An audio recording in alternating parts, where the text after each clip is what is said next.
Welcome back to Behavioral Science for Brands, a podcast where Richard and I spend time really digging into behavioral science, finding the practical applications that marketers and agencies can use to help grow brands today. And one of our passions, Richard, has been taking the academics that have come out of American universities and the application that's been happening all over Europe and the UK, and finding ways to take all of that body of work and bring it back to this podcast to really make it easy for people, make it accessible so that everybody can access a lot of the power behind this topic. Today, we're turning our attention to a 2023 Gold Can Lion, where it was a very fascinating campaign. We're talking burritos, we're talking unexpected emails, and we're talking doppelgangers. This is Chipotle. My name's Michael Aaron Flicker. And I'm Richard Shotton. Let's get into it. So, Richard, the brand we're talking about today is Chipotle, and we're specifically featuring a creative campaign by the agency Gale in the United States.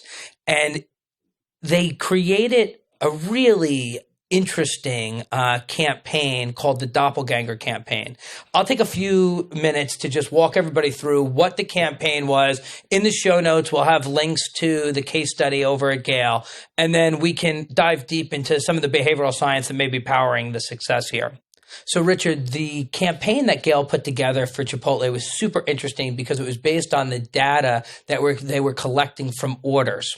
So what they were doing was, all day long, they're looking at the orders being placed at Chipotles across the country. And whenever an order had the exact same customization, I want a burrito with grilled chicken, white rice, pinto beans, and corn salsa, if they got the same order in the same minute, they threw an email. And the email said, "Alert, Chipotle doppelganger detected." This was such an interesting email subject. It got lots of opens. It got lots of people interested. And what was really the genius behind it was that people that go to Chipotle that are a part of the loyalty program are really proud of their custom order. They know what they want. They've customized it over time. And to see someone somewhere else in the country at the same minute order the same thing at them really connected with them and increased their connection to the brand and really got them activated. Great case studies of TikTok users using the email as a background, talking about how they can't believe that somebody else in the same minute ordered the same thing as them. So really it piques the wonder, it piques the interest. They detected during the campaign 466,000 doppelgangers, so almost 1 million people identified, and this drove tons of excitement on social media. 100 million impressions on social media. It increased Chipotle's website traffic by 20%, and there's some really interesting stories. You know, two people that went to the same college that lived in the same dorm got detected. You know, two people that discovered they had the same birthday, and they even got married on the same day. So they found these connections, they find each other online, and they build even deeper connections. So super interesting campaign, super interesting execution, and there's a lot of human interest here. And the behavioral science that powers some of this is really interesting. Yes, I think the point you mentioned is around piquing people's interest. Yeah. We get an awful lot of emails, most of them we ignore.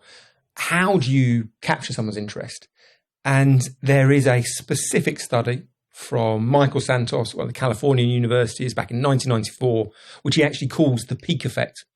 Pique. Exactly. Yeah. Slightly strange study. He gets some graduate students to go out onto the streets of San Francisco and go and beg for money. And sometimes they ask for money in a very standard way. They say to people who pass by, "Can you spare a quarter? Can you spare any loose change?" And they manage to get 23% of the passers-by to give them some money. Other occasions, they ask for money in a slightly more surprising way. They say, "Can you give me 17 cents or 37 cents?" And the proportion of people who give them money jumps to 37%. So I don't know, it was about a 50% increase in responses. Santos's argument is it's the power of surprise. He says to get through life, most of us have scripts in our head that if we see a standard request, like a beggar saying, can I have some money, we have an automatic response, a script. He says, rather than just weigh up the merits of the request, rather than weigh up the individual need of that particular person, you just have an automatic script that says, someone asks you for money, I just say no. Right. However, if you're in a situation where the request is very surprising, it's unexpected, you have no script, and therefore you at least have to consider the merits. You open the door. You open the door. Not everyone gives money. I mean, it was less than 40% gave money. Yeah. But it's a significant improvement. That's very similar with the world of commerce. We're always getting inundated with messages from businesses. So most of them we ignore. Our script is, they're just trying to sell me something. I'm going to ignore it. You start throwing a mention of doppelgangers, you've at least caught people's interest. You're at least going to consider it, and that, as you say, opens the door. And I think that's at the heart of what Chipotle have done there. Yeah, and when you look at their case study, they really talk about how that unexpected email subject line opens the door for the campaign to be successful. Not that subject line, and the whole thing might not have worked. So as you say, we pique their interest with something they're not expecting. We break the script of, this coupon's available now, or see our fall styles, or whatever the standard subject lines are. Yeah, just delete. Yeah, and we open it up. I think in the case study they say an average American deletes 80 emails a day of promotional emails. So really hard to break through. Yeah, you cannot take your customers' attention for granted. It's a hellishly hard thing to get someone's attention, but it's crucial. Without that, everything else is academic. Yeah. So testing those subject lines, introducing an element of surprise, I think that's probably the main thing that people can learn from that Chipotle example.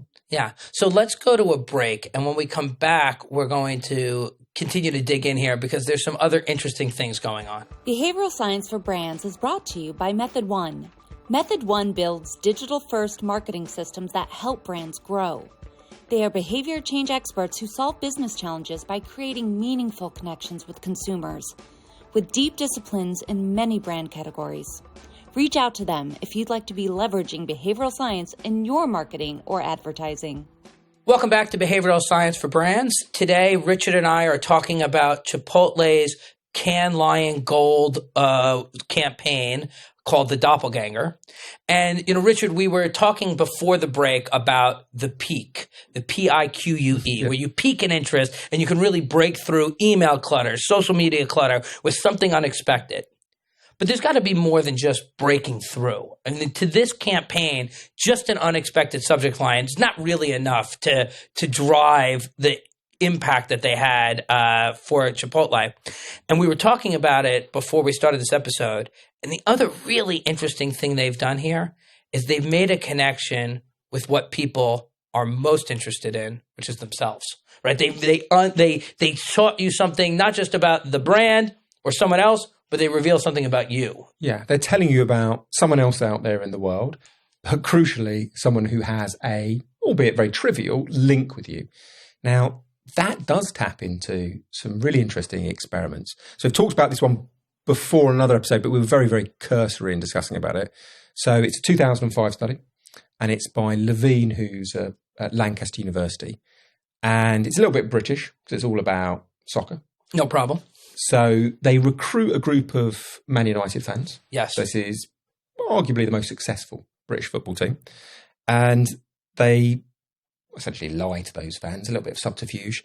They make up a reason why they're on campus to be running a study. And it's something along the lines of, we want you to go to another room on campus and watch some footage of football matches and spot fouls, let's say.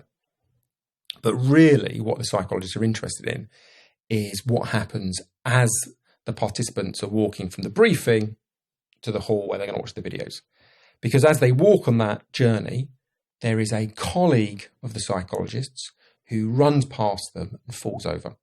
Okay. And the interest is what proportion of people help the jogger get back up again. Now, if the jogger is wearing an unbranded shirt, like let's say a plain white t-shirt, 33% of the participants help that person to their feet. If the jogger is wearing a Liverpool top, this is the arch nemesis. Exactly. This is the football club that Man United have had the biggest long-standing rivalry with. If the jogger's wearing a Liverpool top, 30% of people help. So it's a small drop, but it's not that much.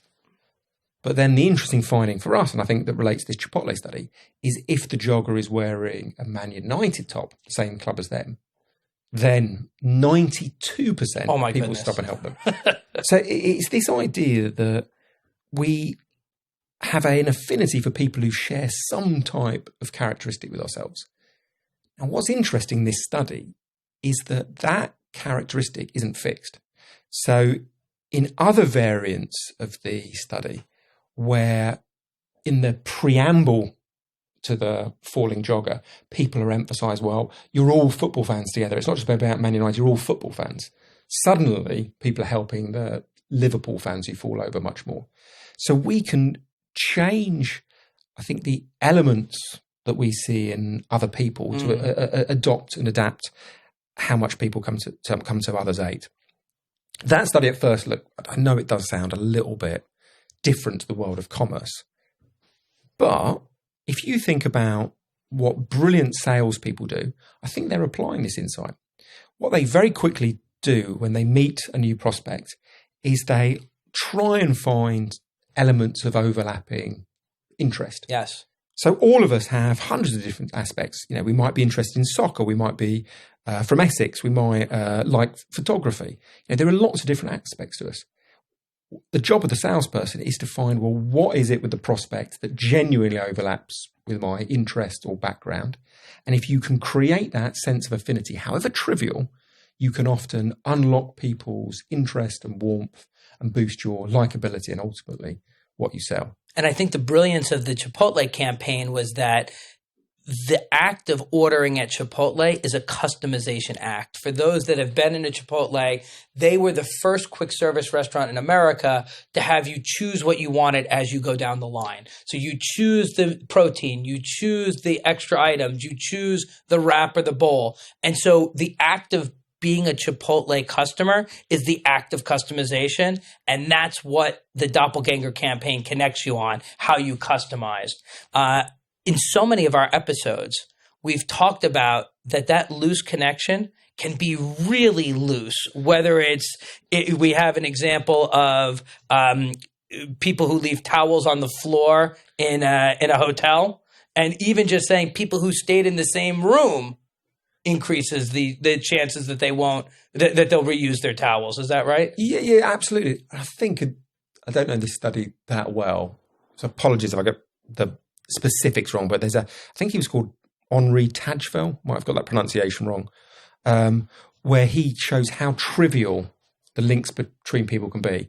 Essentially, participants are told whether they might be people who are like Kandinsky paintings, or they're more likely to be in their Paul Klee School of Art, and then they have an opportunity later on to allocate money to other people, and the broad findings, we're much more likely to give money to people who enjoy the same type of art. Now that's a completely token level of affinity, but even emphasizing that tiny link encourages helping behavior.